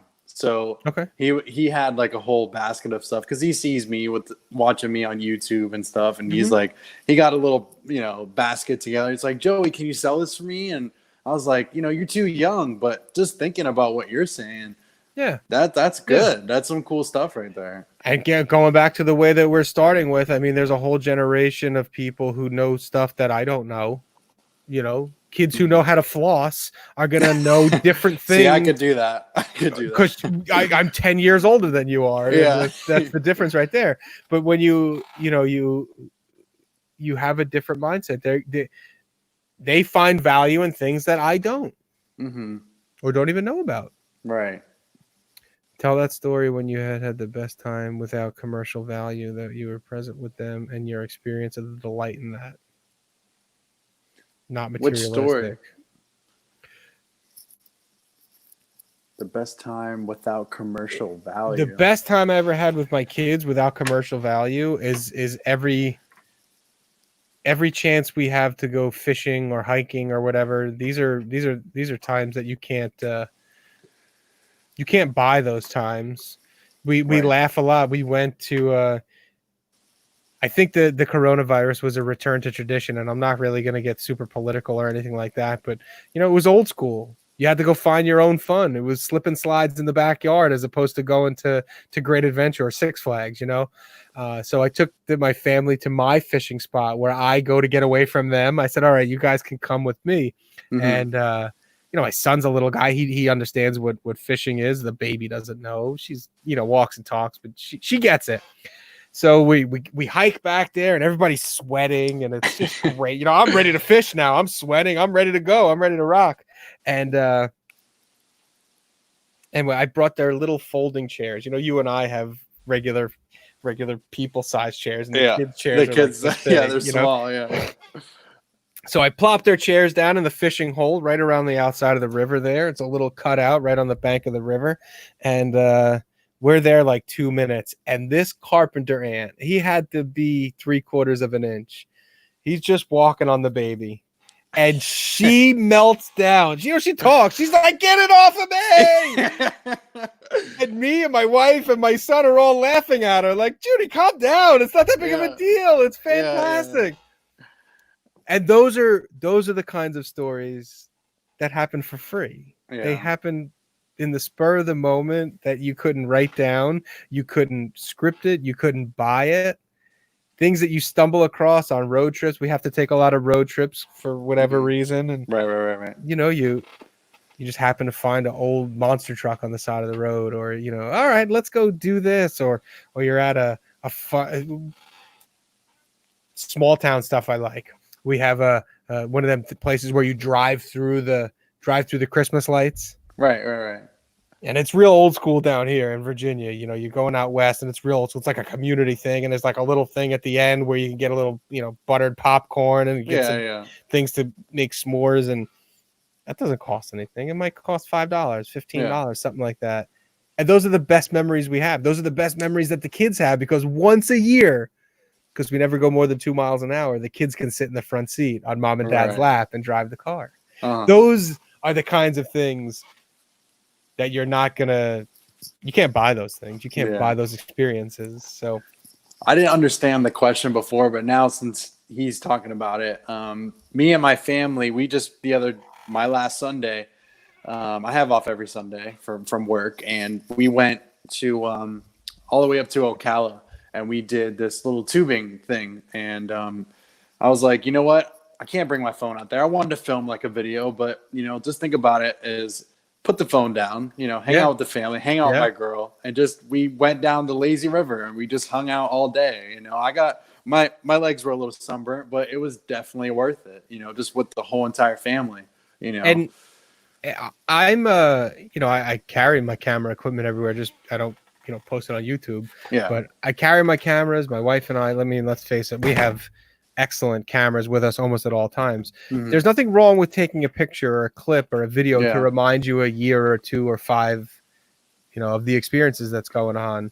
But you're right. You'll remember that experience that much more clear, as opposed to whatever Facebook status you were reading or whatever Twitter was going on, or whatever was going on and Instagrams or whatever. Right. You'll remember those times, and you take those photos. They're like the skeleton, but your brain is going to put the rest of the meat on that skeleton because you're there and you're experiencing, and you're not thinking about the camera, and you're not thinking about trying to either give out a curated view or worry about some other person's curated view that you're intaking. And you'll enjoy your experiences that much more. And the older you get, and I'm not that much older than you are, you're going to start enjoying those things more and more. You realize that things doesn't really matter anymore. It doesn't. You take for granted a lot of things in your 20s. You take a lot of things for granted in your 20s. And I'm not that much older than you are, but being a dad and realizing it definitely changes the outlook of everything. Things go a lot faster when you get older, and you're like, damn, another year went by. Is it Christmas already? I just got done paying for it. How did that happen?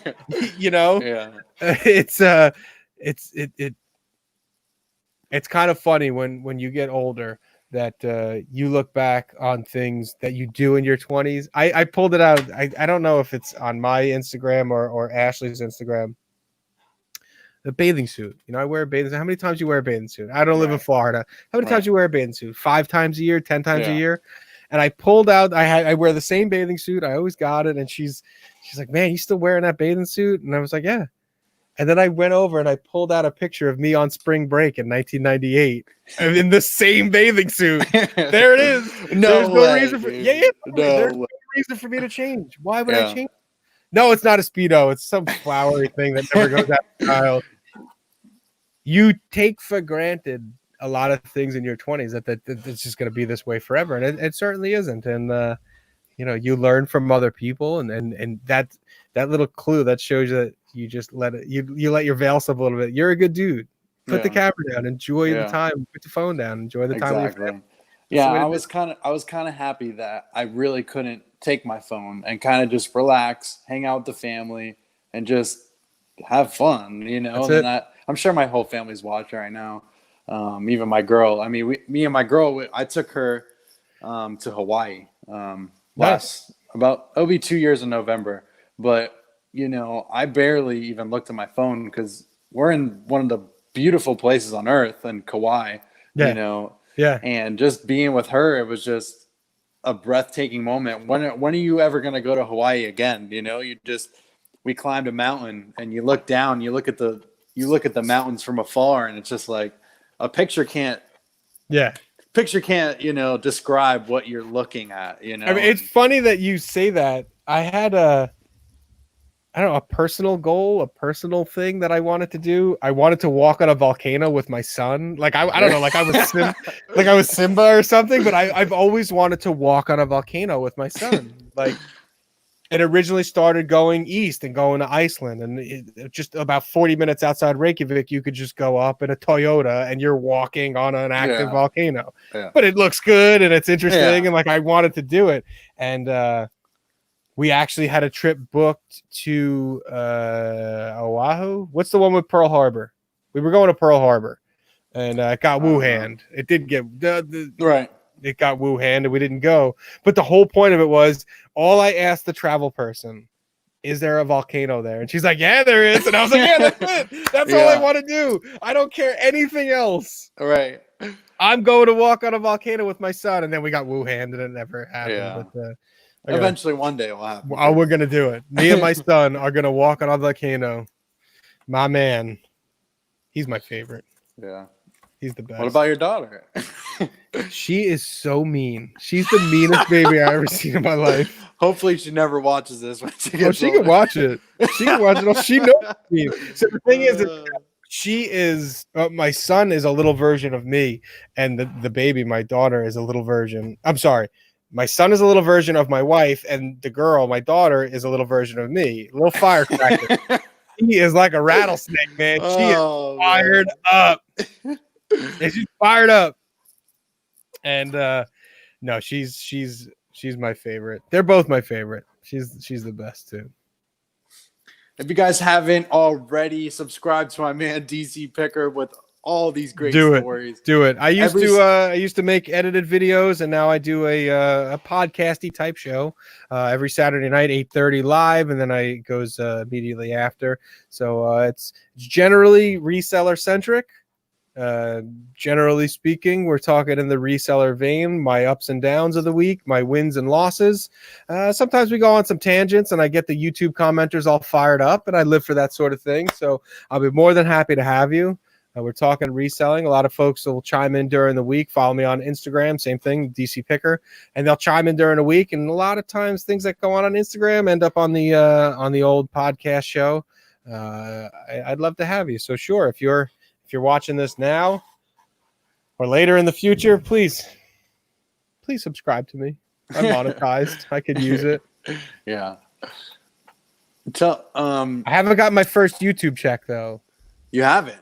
No. I thought you got your code, right? You got your code. Did. No, I got everything. And then the 15th came and I was like, yeah, here comes my YouTube check. And they're like, we still haven't verified your tax stuff. And I was like, well, when were you going to tell me? Right. How long were you going to let this go for?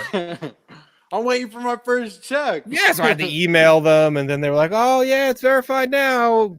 Wait till the next cycle. So whatever. Annie, please send good vibes to my husband's surgery tomorrow for cancer. Always. Yeah. You know, with everything that goes on in the world, we could all benefit from saying a nice word, you know, to each other. Right. We're all, sometimes you alienate people if you get too religious. And which is understandable. Some people that doesn't float their boat, but it doesn't hurt to just ask somebody upstairs, whoever your upstairs person is, to say, look out for Velvet Boily. Look out for Annie's husband, would you? Yeah. It ain't going to hurt anything. Annie, I will talk to you after. I'll DM you and we'll talk a little bit. But yeah, prayers out to your husband for sure. Definitely. Hopefully for a very safe and healthy surgery tomorrow. So yeah, I will definitely message you after this. But yeah. Good. So does anybody have any more questions? Way to bring the show down, Annie. No. I was like, I didn't even know what to say after that. But yeah, definitely prayers. If you want to talk to Josh too, he'll definitely send you a really nice prayer. But yeah, I see Chicken Fried Steak. He's subbed to the DC Picker. My man, I appreciate it. Let me ask you. Sure. What should we expect from you in the future? I know you said you don't do the pre-recorded films. Yeah. Are you trying to go with just the kind of the podcast kind of thing, or? Yeah. At this point, jokes aside, at this point with the coronavirus, if you noticed, it's coincided. The lack of edited videos coincided with the coronavirus. We spoke off air. My regular job, my 9 to 5, is ridiculous. It's still ridiculous, and I don't want to get anything more into it, but it's still ridiculous, and this doesn't show signs of stopping. Right. Now, that being said, we are buying the farm. Mama wants to start the YouTube for the farm up. It's not going to be reseller centric. So I'm either going to get the people and go, hey, I'm over here now, or just start putting farm content on the DC Picker channel. I don't care. Unsub if you're not into farming. Who wouldn't find value in a guy who spent the last 40 years living in cities buying a farm? Right. This has hysterical written all over it. So we're gonna start doing that. I've already started filming up there. The last 2 inspections I started filming, just set a backstory to it, and then it's gonna be vloggy style with the farm content, and of course there's gonna be reselling. Someone's got to pay for this tractor. It ain't gonna be us, so we're gonna have the Goodwill pay for it. So I'm either gonna do a name change of the DC Picker from the DC Picker, and go with that, or just be the DC Picker on a farm. I don't know. We'll see. That's awesome, though. I'm glad you're doing that because, it has been a lifelong dream. Yes, and with YouTube, it's about you, So if, I like how you're going to change. I mean, that's great. If that's what you want, go for it, bro. I'm still going to be sub, so. Well, I appreciate that. I think that in the reselling world is funny, especially in YouTube. I always thought I could do the same thing that I did on Instagram and tell people how to resell was going to make me popular on YouTube like it did on Instagram. But it's the opposite. People want to be entertained on YouTube and don't want to be educated. Exactly. Yeah. They watch for bolos, but they want to watch the story. And it just wasn't there yet. It just wasn't there yet with the speed that I wanted it to be. So I still like talking reselling. I love doing the little podcast every week. It grows every week. I love talking about it. I write show notes all week. I watch and listen to Instagram and do all that stuff as best I can. But I needed to let more of me be out there and more of who I am on YouTube. And when things get a little ornery, it gets a lot more heat on YouTube and people watch and I get into it. Unfortunately, in the reselling community, a lot of the G-rated kind of milquetoast floats to the top. There's not a lot of salaciousness. There's not a lot of funk to the big popular resellers. They are, I bought this, sold it for this, I went out the door for this. And you're like, how many times can I watch this over and over and over? Right. And they're popular. Right. They're popular. They're killing it. They're doing great. And I just said, I can't keep making the same video over and over and over and over. I got you. Again. You know what I mean? You. Yeah. So now I do a podcast and I sit here and I sit in front of this microphone, and in front of this microphone, I could be myself. Exactly. And I could call it like I see it, and I call balls and strikes, and I have a blast, and I have you guys, and I have guests on, and I have my wife on, and we do this, and I have a great time. And to me, that's the best. It fits me much better. It fits me much, much better. Well, I like. So thank you for asking. And then you're gonna have to get a new banner behind you because everyone's putting out some names. We got Flippin' Farm, Pickin' Farm. DC Farmer. I mean, I can probably do that. We got the dirty chicken picker. Dirty chicken pickers. Okay. We're not planning on chickens just yet. Chickens are probably gonna be next year. Dude, I'm actually really excited for this new thing you got going. Yeah, we bought or buying. We're in the process of a little over 10.5 acres, less than an hour away, about 45 minutes away from here. And half of it is heavily forested and half of it is farmland. There's a big old farmhouse on it, and it's the house that Junk built. A lot of people know or don't know that I've since supplemented Mrs. DC Picker's income with reselling. That's my reselling story.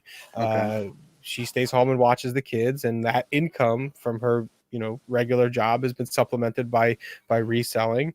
And it's truly is the house that Junk built. It really is direct. There's a direct line from the Goodwill to our new farm. New farm. So it does connect. It's not a completely utter, Exactly. I can't wait. I can't wait to see that. I like that. Yeah, it's gonna be like is it gonna be more of a family like type YouTube, like you got everyone included? The way that we see it, it's going to be the first couple years are going to be, what's it take to fix up 110-year-old farmhouse to get up to livable standards, which is what we're dealing with now. We have some engineers going over tomorrow. We had engineers last week, and it's going to be, nuts and bolts and plastering walls, and each room is going to be a different project, and there's going to be different videos about it, and there's going to be associated blog posts and Instagrams, with each room or each project that we're doing. And there's going to be the outside goings on, the hemming and hawing of me buying a tractor and what's going to go along with me buying a tractor. That's wild. And I had no idea tractors were so expensive. Yeah, my grandpa just bought one, and he spent a lot of money on it. Yeah, like easily you're in not even small car territory, you're in regular car territory for a tractor. Yeah. That's just the tractor. I mean, you got to think about all the stuff you need for it. Oh, you need to cut the lawn? That's another $4,000. It's no joke. It's a lot of work to have that. But hey, if that's what you want and that's what you love, bro, I can't wait to see what you guys do. That's going to be an awesome channel. I can't wait to watch that. Yeah, it's going to be fun. And then so we're deciding on what we want to do with the 4 acres. We want to do fruit and we want to do vegetables, but at this point we have no plans on selling anything. So we're just probably going to notch off. They say 800 square feet is enough for a family. So we're probably, I have acres. So I'm probably just going to do 1 acre of just kind of the stuff that we want. And then a little bit more than that, give it away and can it and all that kind of stuff. And a little bit of prepping, if it's a true view into my life. I've lived again in the cities. I lived through September 11th in New York City. I lived through Hurricane Sandy. I've done disaster preparedness. I'm not a true wacky prepper, but a little bit of that, as a dad, you have some food and all that stuff. So there's going to be a little bit of that, water storage and canning food and blah, blah, blah, and all that stuff. It's going to be a blast. It's really going to be a lot of fun. Jennifer says she can't wait to watch it too. I'm excited. I can't wait to have you. It is going to be a lot of work.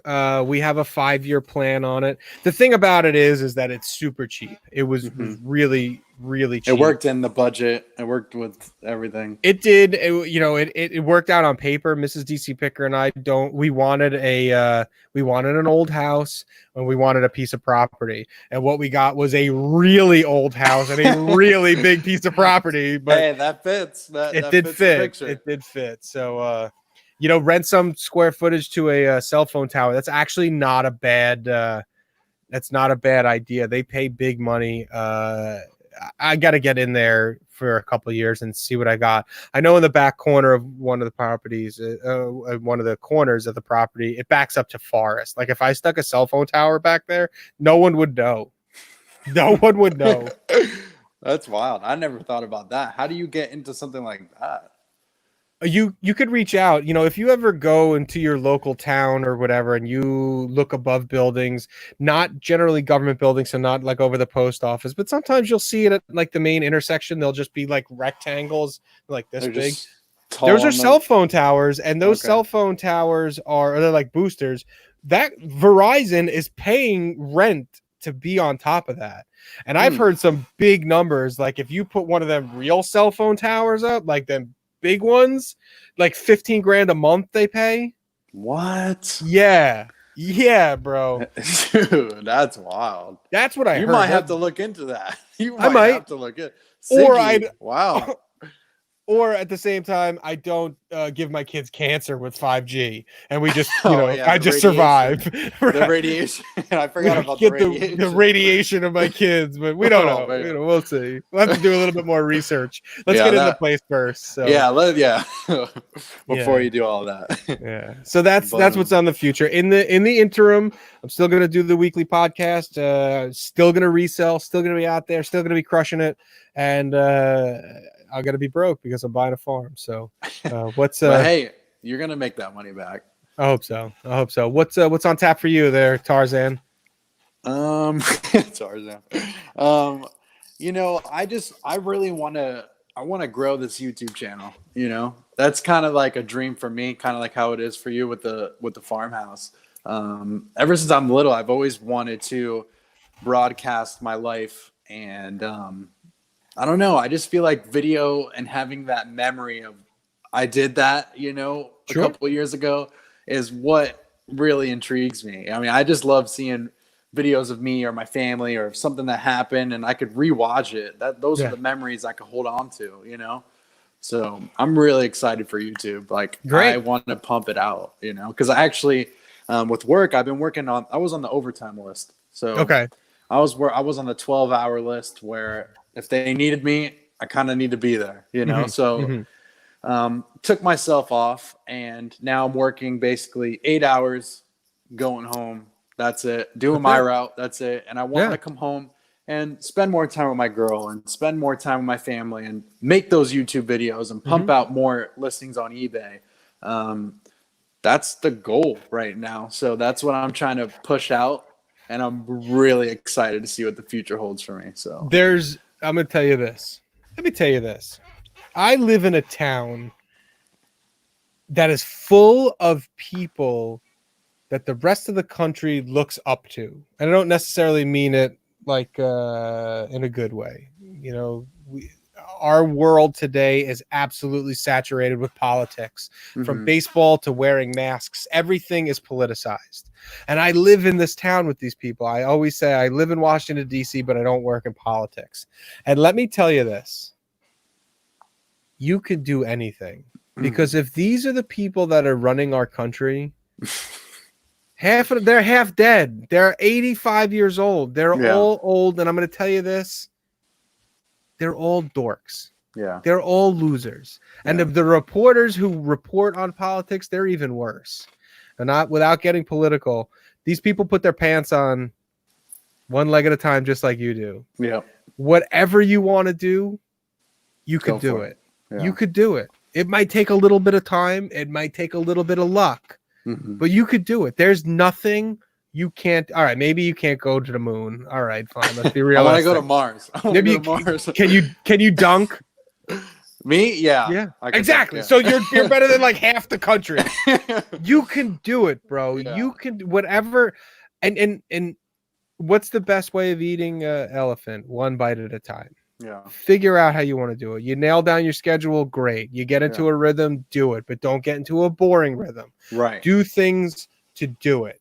No, I mean, there are going to be a certain amount of voyeuristic people that are just going to watch you because they like your personality. But like I told you last time, do highlights. They launched a rocket today. Did you go? Yeah. No, you didn't. That's how you get people hooked in. They see your excitement. They hook you in, man. Yeah. You could do it. Anyone who's listening to this, anyone who's watching this, you could do anything you want to do. You just have to put your mind to it. And it sounds like an old Mr. Rogers thing. It sounds like a platitude, but it's the truth. You just have to make it happen. You're gonna have to get out of your comfort zone. Exactly. No one's gonna win the marathon sitting on a couch. You got to get out there. Actually, Emily says all the 5-year-olds disappointed they're not going to the moon. I'm gonna tell you this. Let me tell you a little something about the NASA. Let me tell you a little something about NASA. Oh, trust me, he knows. He knows. There's a reason why NASA invests so heavily in PBS and their time in PBS, because the 5-year-olds now are the ones that are going to Mars. They are going to the moon. The astronauts of tomorrow are the 5-year-olds now. So my wife, who is really scared that my son is going to be an astronaut, like she's really scared about that, because the time frame, that's how big of a scale that NASA thinks on. The 5-year-olds are going to the moon. Yeah. And all they have to do is focus, and they have to say that that's what I want to do, and they could do it. Same thing with you. If you want to be a YouTube hip hop flossing on the YouTube, yeah. I almost cursed, man. Just do it. Yeah. Just focus on it. Yeah. Remember the rules, though. You can't do the other thing that I told you about, but you could do it, man. Yeah. You could do it. For sure. Well, I'm gonna end the show. I appreciate you jumping on for the round 2. We had a little knockout here. Absolute pleasure. For sure, man. Any last words from you?